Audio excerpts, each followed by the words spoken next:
Igitondo cyiza abakunzi bakabumbu Talk Sports tubasuhuza tubifuriza kugira igitondo cyiza ni kuwa gatanu w'icyumweru kabisa twebe tugarutse tubabwira update mu makuru y'imikino uburyo ibintu bihagaze turaza kunyarukira ku migabane itandukanye uburyo sport bihagaze kabisa turaza kwerekeza ku mugabane w'Uburayi mu gihugu cy'Ubwongereza Premier League kabisa nayo bazaba bamanutse mu kibuga ukuntu bihagaze ikipe ya Brighton kabisa nyuma yo gutsindwa na Manchester United izaba yakiriye ku kibuga cyabo ibakira ikipe ya Leeds ikipe ya Manchester United izaba iri away ya ikina n'ikipe ya Forest naho umukino wa Liverpool ku isaha y'isa 5 izaba yakiriye Anfield ikipe ya Aston Villa Nahandi mu yandi mashampiyona uko bigiye bitandukanye turaza kubanyuriramo uburyo bihagaze muri studio nkuko bisanzwe ndi kumwe na bagenzi banjye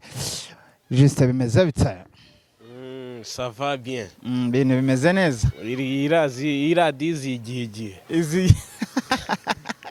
izigiye ibintu mwagiyemo izigiye yamazi yanuze amafaranga y'icyuzi yarabonetse amafaranga yacu y'icyuzi twarakobokeye twarakobokeye kuki bayasindamo mitsingi ni ikibazo ahari nashe bayobozi mwese muri kunyura nitwa Nyiramajambere Esperance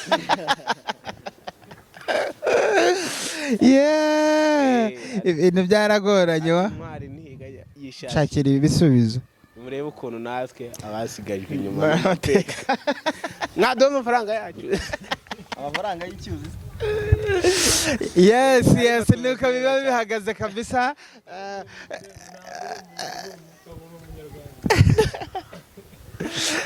Olivier bimeze bita na Claude turashima Imana ibintu no buryohe Imana tumeze neza ntari umeze neza nawe nanjye meze neza kabisa amafaranga y'icyuzi yabonetse urumva ibintu bimeze neza cyane ku kazuba kenshi cyane hano mu mujyi wa Kitengera hamaze iminsi higwisha akavura kuna njeve banaitanga kuna njeve bro hari imvura noneho kuna njeve si ni baridi na kuna mvua kuna matope kila kitu Kitengela iko na kuna uchumi iko chini uchumi iko bana kuna do uchumi iko sawa sasa uchumi na kuanga sawa bana si ndio hiyo sasa kibazo ari kuvuga ngo uchumi iko atero roho jama byaciyemo kabisa sasa kama hatuna do sasa hiyo ni kumaanisha hatuna kitu iko juu iko wastani sura hizi yes nuko ibintu bihagaze kabisa ni Friday kabisa abantu bategereje kwinjira muri weekend abantu rwose baba bafite stamina za weekend n'imikino iba yakomeje muri Premier League ho ibintu biri imicanganyisha Michanganyiko kabisa muri Premier League lero ariko by the way ninjoro hari igitaramo ninjoro hari igitaramo musesenguzi nimba turamugabo se musaza none maduke ngafite igiti maduke kandi mane zarenze urwego kabisa kuva kuri mikro ukayobora igitaramo bisetsa kabisa bana hana ari ninjoro ni speaker afite igitaramo kabisa abantu muhaboneke ninjoro kuri Hope kabisa ibintu biraba bimeze neza cyane n'aba banyamakuru murababona bari kumukorera makeup cyane abantu none urabyishe pe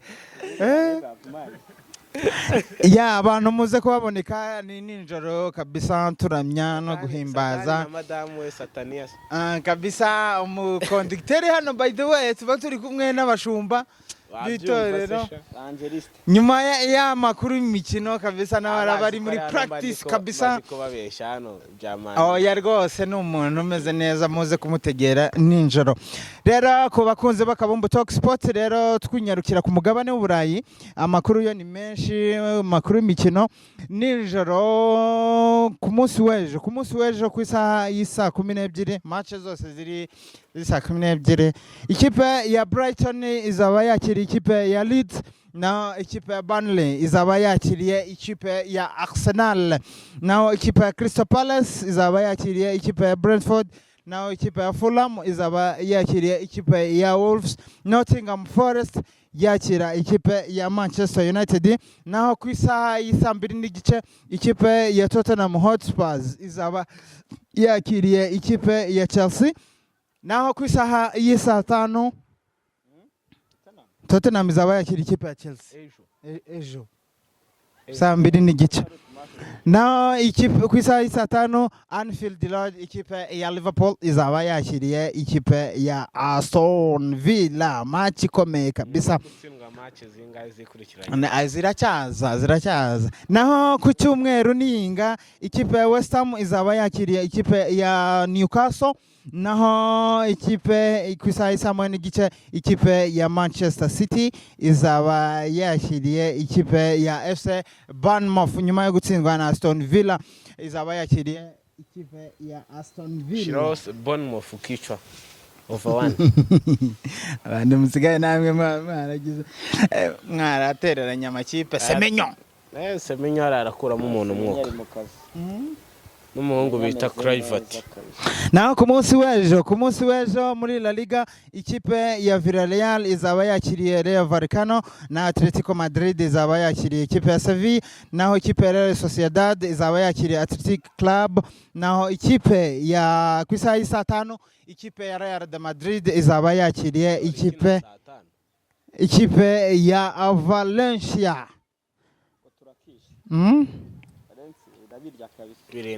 Naho mu Budage ikipe ya Inter Frankfurt izaba yakiriye Mayence, Gasogi. ikipe ya Leipzig izaba yakiriye Stuttgart, naho St Paulo izaba yakiriye ikipe ya Borussia Mönchengladbach. Espoir yakira Marine. Naho ikipe ya Bayern Munich izaba yakiriye ikipe ya Leverkusen. Ni nk'izo matche zitegerejwe mu mashampiyona atandukanye. Tuvuze mu ikipe mu Bwongereza, ikipe duhere ku mukino wa Liverpool ndetse na Aston Villa. Ibibazo bikomeje kuba ibindi mu ikipe ya Gasenyi FC. Ancelotti umutoza w'ikipe ya Liverpool nawe utari kumenya ukuntu ibintu biri kugenda nyuma yo kugura kuri ku isoko ry'igura n'igurisha bitwaye neza kabisa, barashora ariko umusaruro uri kugenda uba muke. Olivier, ikipe ya Liverpool iri mu bihe byayo kabisa, twahita ko mu bihe byayo bibi ntabwo twavuze ko ari mu bihe byayo bigoye kabisa. Man. Ariko bari kuvuga ngo ikipe ya Manchester United ishobora kuba yarimukanye n'ibintu byayo ikabishira. Hari abari kuvuga ngo Man yatanze Liverpool igitambo muri Illuminati kugira ngo itsinde. Bwana yari yaradutanze razi. No kugurana. Liverpool biri kwigora kuri 6 kabisa, ifite intsinzi imwe nayo yabonye muri Champions League kuri Eintracht Frankfurt. Liverpool mu bihe bitayoroheye nyuma yo gutsindwa na Crystal Palace hagati mu cyumweru muri League Cup, ibitego 3 byose ku busa. Man sha Liverpool abantu batangiye kwibaza ibibazo byinshi cyane, kubera ko abantu bari kwibaza ati se izi signings bakoze nizo zaba zaraje zikazana imbalance mu ikipe, kubera ko hari ukuntu ikipe bayimereye neza iri balanced, noneho yuzanyemo profile nka ziriya zinshi kandi z'amafaranga menshi, zihenze ku isoko Yego. hari igihe zizana imbalance uri kumva muri squad ugasanga muri vestiaire umwuka uriyo ntago ari mwiza mutoza gupanga ikipe ntago umutoza uzamubwira ngo ntago umukiri uzamubwira ngo ndi umutoza ngo nafashe ngo miliyoni 130 Isaac ngo nzishyira kuri bench umukire amafaranga we yarashoye abashaka kuyabona mu kibuga so rero Isaac utari gutanga umusaruro hari igihe rero usanga bigoranye cyane ariko Liverpool nyine uyu ni umwanya mwiza abafana nyabo ba Liverpool bo kiba hafi kuko ntago ibintu byose nyine bihora ari byiza kandi ni ibintu biba ku makipe yose so bibaza ko ni ukwihangana kabisa ibintu bizagenda neza ni ukubisengera cyane ku ikipe ya Liverpool ifite fixtures zikomeye nk'abo muri weekend bafite Aston Villa hagati mu cyumweru next week bafite ikipe ya Real Madrid next bakurikizeho Manchester City kumutoza nka Ancelotti kabisa ubona bifira haba muri defense yaba hagati midfield nyuma yo gutakaza n'abakinyi bari bamenyeranye n'ikipe ese ubona kuri wowe niki yahindura ese ni iki ubona ko gishobora kuba giteza uyu mwuka uri muri Liverpool ndibaza ko Liverpool iri kuri pressure buriya iri gutsindwa cyane none ufite fixture nka ziriya zikomeye buri kuri pressure y'abafana ndetse na pressure ya media so ndibaza ko ikintu cya mbere agomba kwitaho cyane ni communication cyane kuri media kuko ibyo atangaza kuri media twe nk'abakurikiranira umupira hafi natwe turi analyzingira tukanaliza kandi nyine no hazamo critique nyinshi ugasanga nyine ni ibintu bitoroshye kubera ko Arne Slot muri iyi minsi ikijyanye na media ntago ari kubyitwaramo neza cyane sinzi nimba ari pressure sinzi aho biri gupfira uyu mutoza wese ari gutsindwa kakaje ni umufana tokinga wundaza n'ibinyamakuru biza bibona ukuntu abari kuza mu mitwe y'ibinyamakuru cyane kabisa ariko ndibaza ko izi fixture eshatu bafite zikurikira njyewe na prefera ko yagereza guhindura umuvuno akagerageza ibintu bishyashya uri kumva so kandi agakinisha cyane njye numvaga yakinisha Isaac na Ekitike bombi akabatakisha yarangiza agacisha Dominic Szoboszlai ku ruhande rumwe agakina system ya 4-2-2 bro byaca bigeze kubikina ya match batsinze Frankfurt niko bari bakinnye buri niko bari bakinnye Salah yari yabanje hanze so yagerageza uriya muvuno byagenda neza cyane ngenda ndabona byabara kandi byagenda neza ni ugutegereza tukareba haracyari igihe Gakupa nawe ntago yabanza babana akicaza hagati agakinisha Curtis Jones agakinisha na ntuza kuko Makalesta mani box to box muri iyi minsi ntago biri gucamo Curtis Jones ari hejuru agakinisha na Gravenberch hagati noneho uruhande rumwe akarucishaho niyo arucishaho Gakupa ntaribe akicaza Vitz ahubwo akicaza Vitz na Salah yarangiza muri defense y'abandi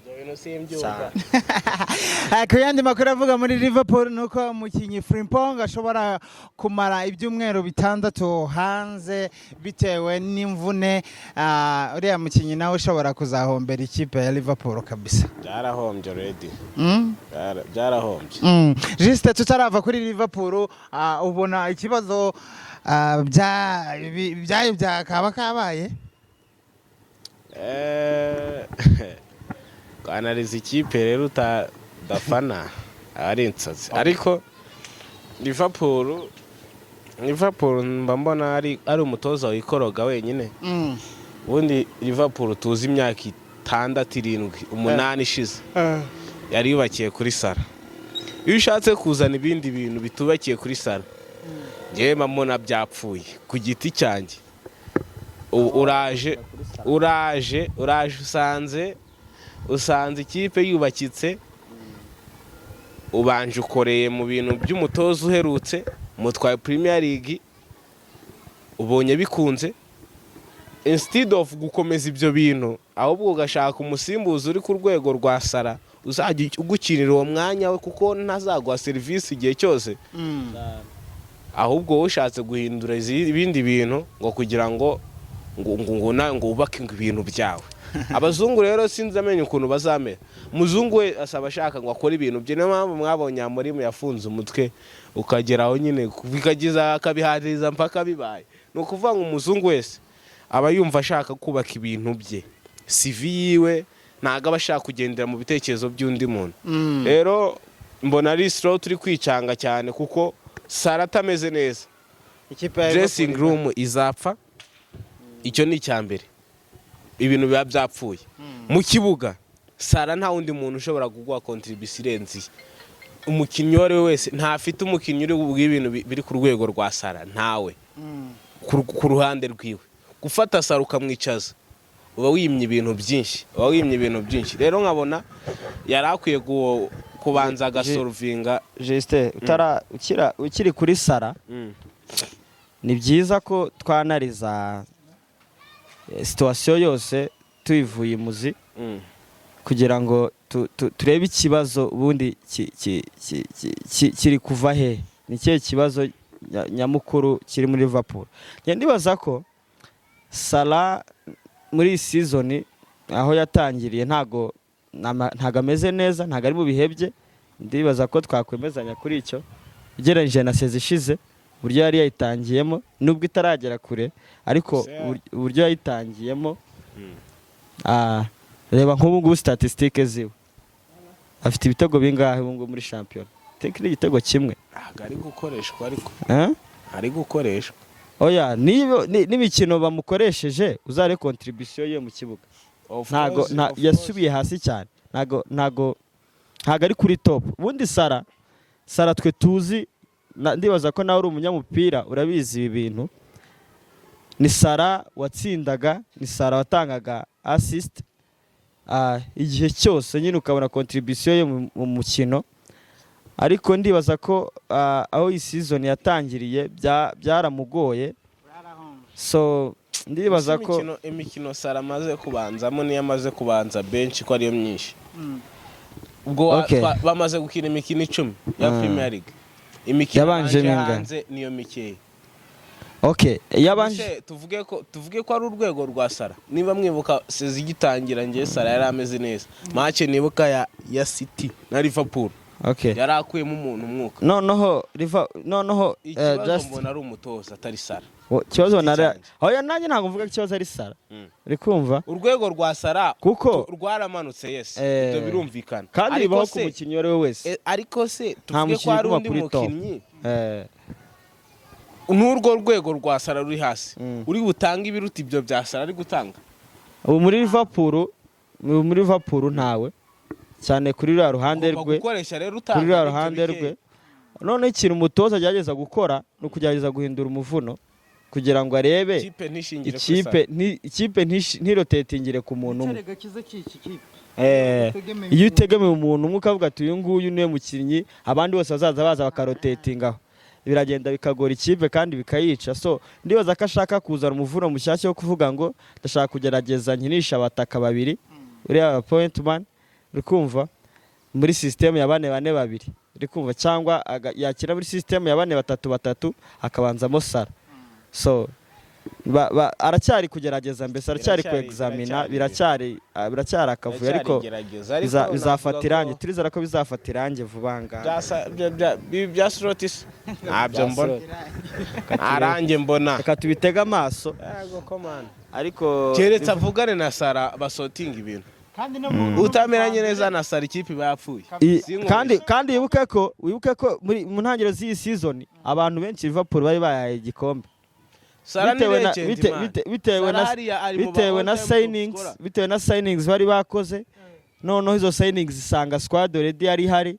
ku bakinnyi bakuru nka basara ebana nyine Liverpool yari umuriro yagombaga kuba ari umuriro season ariko byaje yaguze nabi yaguze ibidakenewe ngiye ku giti cyane bibaza ko batari bakeneye umwataka bari bamukeneye ariko ntago barakeneye abataka babiri nta nubwo bari bakeneye uriya mukinnyi Vitsi wapi ku giti cyanjye bari bafite mediane ikomeye bari bafite Curtis Jones bafite Gravenberch bafite Makarista bafite Sobozlai bafite Elliot abo n'abakinnyi bose bari capable yo kuba bakina Elliot baramutanze muri ore ni muri Aston Villa ari kuri loan sibyo nakibaza ko yari mediane ikomeye ishobora kugutwara bafite ba end of course na rimwe bagiwe kandi uriya mujama yarawuteraga cyane kubwa Klopp uretse la season atakoreshejwe navuga ko rero mediateur wa miliyoni 100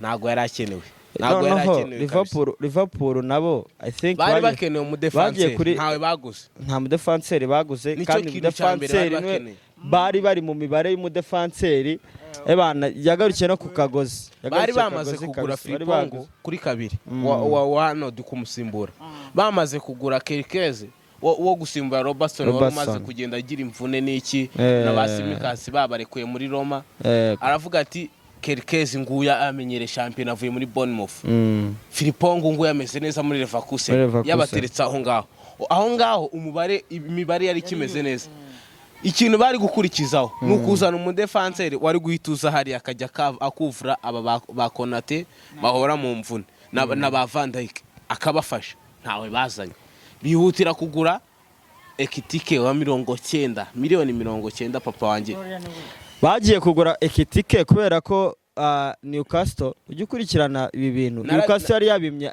Isaac narabikurikiranye man kuvuga ngo ikibazo ngewe nago mbona ko Ekitike bamuguze kubera Isaac yanzwe yes babanje gushaka option ya mbere yari Isaac yari option yabo ya mbere kabisa babonye bari kubagora ubundi igitekerezo cyabo kuko bigira inama yo kugura Ekitike nigiye baguze Ekitike ngewe numvishe umugabo bari bakeneye mwataka bari bakeneye Portman nyuma yo kugurisha Darwin Nunez bita Edward umugabo nategere interview aravuga ati twebwe igitekerezo cyacu ntago kugura kuko n'igihe Isaac yarakiri gusaba transfer request baravuze ngo ntago kugura Ekitike already yari yahageze Isaac n'ubundi byanze abo bati ntago kugura Ekitike bivuze ko twaretse Isaac icyo kintu yarakivuze aravuga ati twebwe projet yacu n'abataka babiri batekerezaga ko Ekitike ari buze ntafatishe ibyo bari babize mu bitekerezo byabo bavuga ko ari umwataka muto yafite imyaka yari kuza nka backup yagombaga kuza nk'umwataka nka backup w'igihe kirekire option ya kabiri umukinnyi badashaka gushyiraho pressure badashaka gukinisha cyane uzaza akamenyerezwa gusa utamenyere Premier League ahubwo akasanga undi mwataka umenyere Premier League kandi mukuru umurutaho ari we Isaac noneho akaba ari we uhita upikinga direct noneho undi agakomeza mwigiraho akamukuriraho imyaka 2 iri imbere Ekitike nawe akaba yabaye mwataka muzima noneho biza biri opposite kuko Isaac n'igihe yaziye we ntahise apikinga nka Ekitike waje ari option ya kabiri ameze neza kabisa kurusha umenyere champion we kuri match yiwe debut yahise atsinda igitego bateranyije Ekitike na Isaac amafaranga baguze miliyoni 200 na kandi imagine Liverpool ya spending amafaranga menshi ariko ndibaza ko Liverpool ya spending ntago nyishidikanya afite impano n'umukinnyi mwiza ahubwo wasanga ahubwo ikibazo ari ukatisanga muri profile ya Liverpool byashoboka kubera ko hari tempo y'Ubwongereza uburyo ntoza champion ibiguruka hari igihe utarabifatisha neza ariko biragenda bikaza ariko bizaza ku giti cyane ntago mbona ko yabaye ibintu bigiye noneho ikibazo Mountain ryari batamututse muri Man ikibazo cya Vitsi urakizi se bamuguza amafaranga menshi niyo pressure so noneho iyo pressure abafana expectations zabo ziri hejuru igihe yaje expectations zari hejuru noneho kuza ukanda performinga barakuguza igiciro nka kiriya ku isoko bari ikibazo bizana akavuyo bizana urusaku aba ari amafaranga y'icyuzi bari amafaranga n'amafaranga mana bakire ntago baba bashaka imikino mu mafaranga yabo amafaranga y'icyuzi uratanga ku mukino umwe aba ari ayo bakobokeye. yes tuvuye ku ikipe ya Liverpool ifite Aston Villa nabo bari mu bihe byiza kabisa gutsinda ikipe ya Manchester City bakabakora amanota 3 nabyo bari byiza cyane. Rero tuvuye kuri iyo match twerekeze ku ikipe ya Manchester United iri buze kwerekeza mu ishyamba kanyamashyamba yayitsinze muri saison ishize yatsinze ikipe ya Manchester United arena retour. Kuri ubu Amorim n'abasore biwe bamaze imikino byari ngombwa kantu katwibutsa koko no kugira ngo muje mu ishyamba muzi ibyo musanzeyo.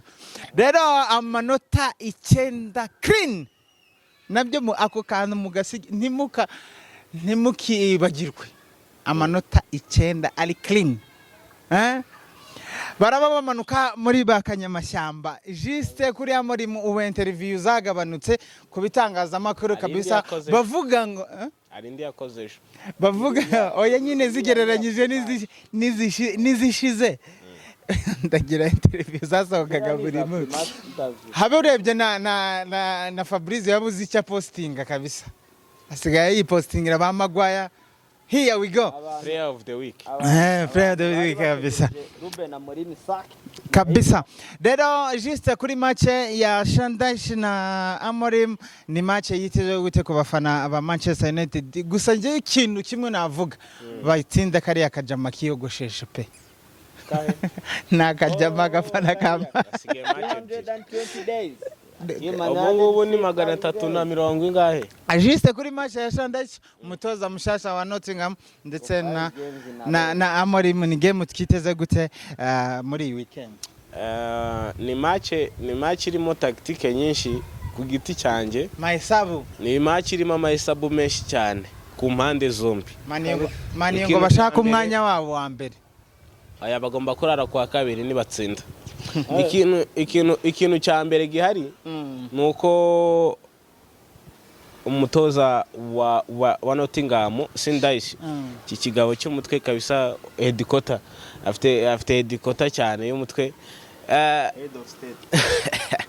uyu mugabo arashaka intsinzi nicyo kintu Nottingham Forest ikennye gihe kirekire. Abantu hari gihe bibeshya ku ikipe bakavuga ngo iri mu bihe bibi ngo iki niki. Iyi match ntago izoroha. Ni United guhozaho bitarapekinga nkuko abafana bayo babyifuza. Navuga ngo Nottingham Forest bafite iyo esprit yo kuvuga ngo tugomba gutsinda natwe match. Ejo bundi batsinzwe na Bournemouth. Batsinzwe na Bournemouth match yeruka. Byagoranye. Bakinnye neza. Bari bakinnye neza. Ikipe igora Bournemouth n'ikuntu Bournemouth imeze ubu ngubu ntago biba byoroshye. Yaje ahindura ibintu ba Gibbs White nabonye bakora interview ejo bundi bavuga ati United irakomeye muri iyi minsi ariko natwe tugomba kuzagerageza tugatanga umuganda wacu.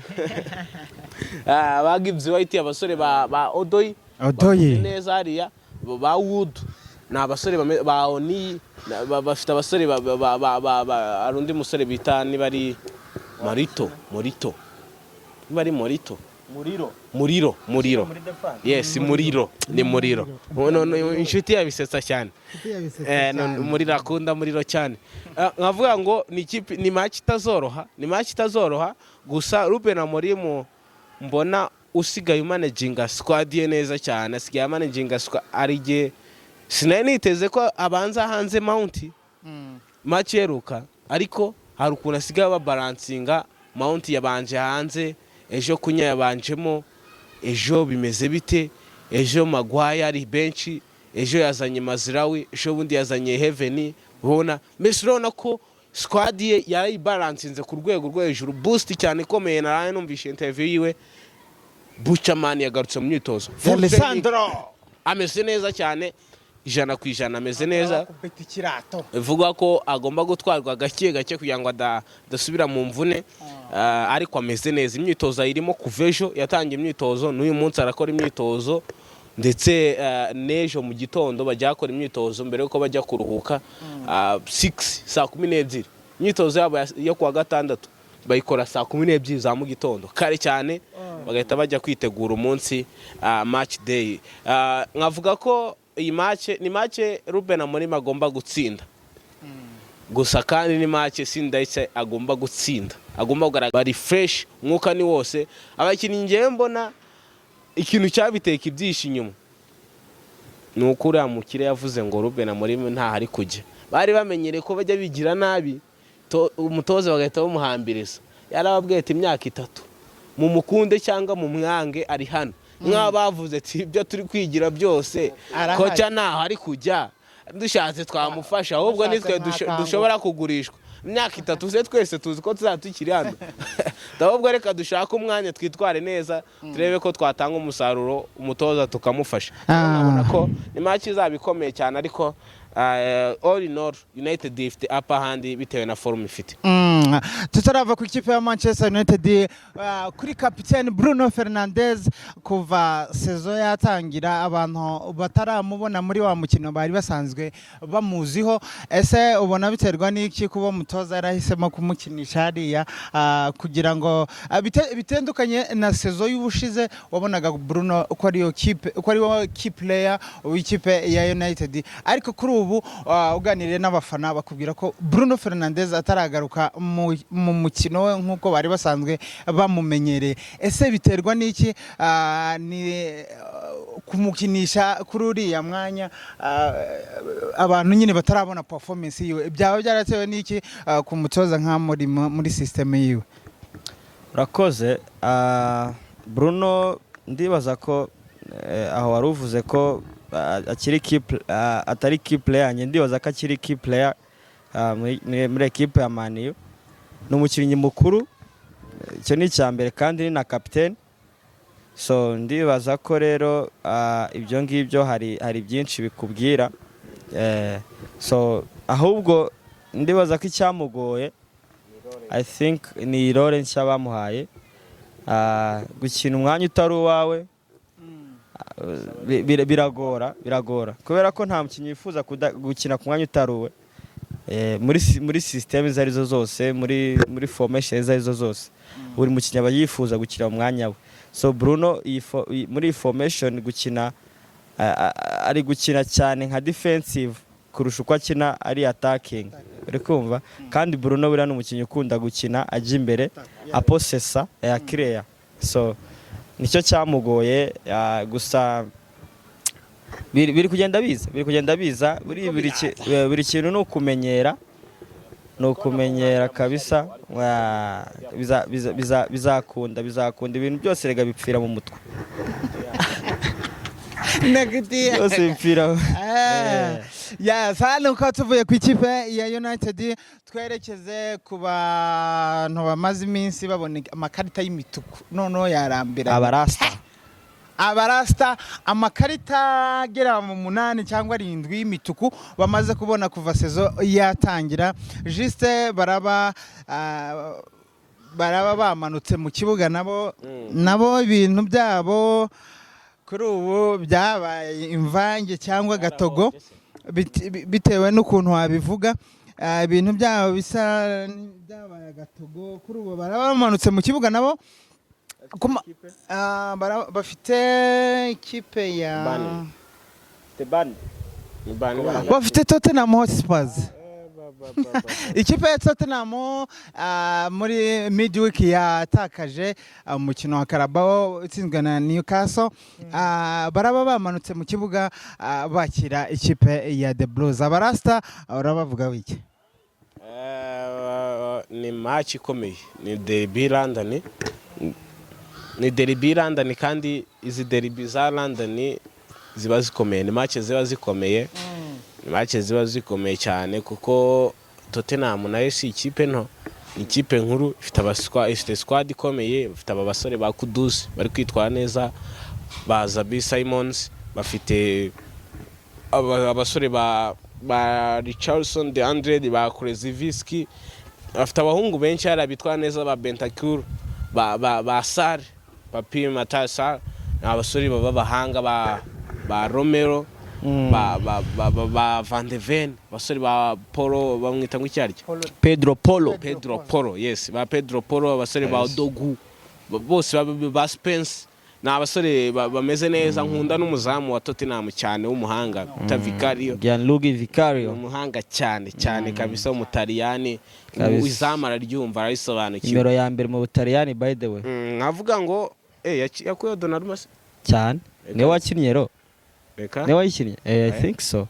iheruka ni Donnarumma ariko bajya bamukoresha nawe ajya akina n'umuzamu mwiza cyane avuga ngo ni match itazorohera abarasta ngiye nsigaye mbona ariko cabo wikoroga kutamenya line up ntago ndumva igitekerezo cyo gukinisha Guiu ugakinisha Joao Pedro nimero 10 sindacyumva nubwo Parma ari mu mvune icyo gitekerezo sindacyumva neza kuko Joao Pedro yatweretse ko yayobora line ya striking akabuyobora ni gute wicaza Estavao wagukinira muri forume warangiza mwana uri muri forume ugafata Joao Pedro kari ukinisha nimero 10 ugaba ufite ba Santos arumuhungu bita Santos w'umuhanga ndamubona kabisa Santos ufite uri capable yo kuba yakina na Caicedo Enzo kaba wamusunika 10 ushobora kuba wasunika Enzo ku 10